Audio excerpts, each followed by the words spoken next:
guys, today I want to tell you more about AI, artificial intelligence. Now, AI is a machine's ability to think for itself and gain experience, not by doing tasks. Now, let me give, but it's just a new way of programming computers with huge amounts of data. Let's say I have a bottle company. Now, my bottle company is in charge about one computer. It has a huge amounts of information that tells it what to do. Let's say a problem arises. Let's say the water is dirty. Now, it will, from its programming information that it contains, it will probably think, before putting the water into the bottle, it will clean it. Because of its huge amounts of information and because of its, or you could say, because of its ability to learn and think, and its experience, it can think the best solution from all this information, which is to clean the water before putting it into the bottle. Now, how it began? Everything begins at a point. Now, this began when scientists developed a study for machines, or technically the goal for machines to be able to understand human language. Now, this was done in 1955 by two scientists, Norbert Noel and Herbert Simon. But John McAfee was the person who actually made it a thing, or made it a study. That was 1956. He stole their idea, even though he was not the scientist who actually created it.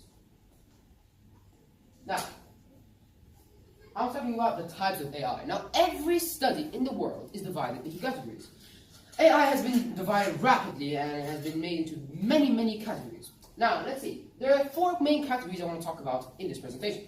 There are purely reactive, limited memory, theory of mind, and self-aware. Now, I'm going to be telling you about it now. Purely reactive. Purely reactive AI has no memory at all. It is not able to conceptualize. What I mean by this, it cannot make a computerized image inside its mind. Let's say, for example, a chessboard. Now, a chessboard cannot actually see. It has no memory at all. You make a move, it makes its own move. It cannot gain experience. It has its programming information. Now, if you use one technique to win the chess game, you can keep on using it and you will still win no matter what, because it cannot gain experience.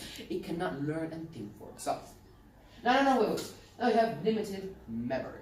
Now, limited memory is the second type of AI. This AI can gather information to be able to make decisions, but very small decisions and tasks. For example, self-driving cars.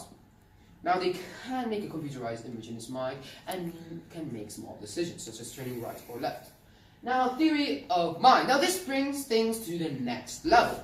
Theory of mind will be, or our machines are able to understand us emotionally, but they cannot develop the emotions or ideas and so on. This is the fourth type of AI, which is self-aware. It can develop its own emotions and choices and so on.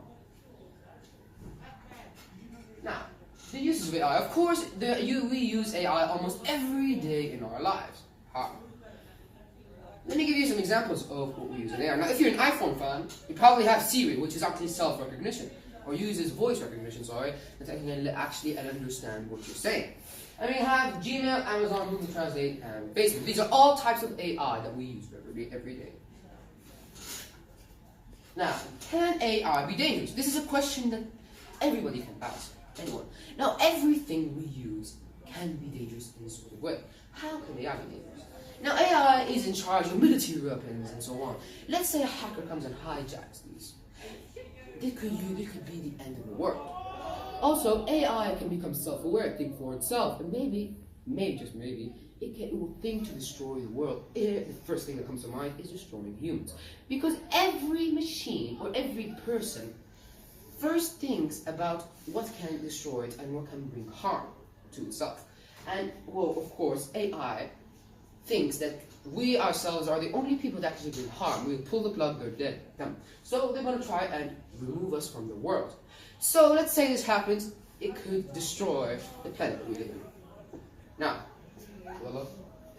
this is the bibliography, the sites I took my information from, and I made this presentation. Thank you, everybody. Why do we call it artificial intelligence? Because it's a real or not Danger. Yeah, because what if you can't turn it? It will be a real nightmare.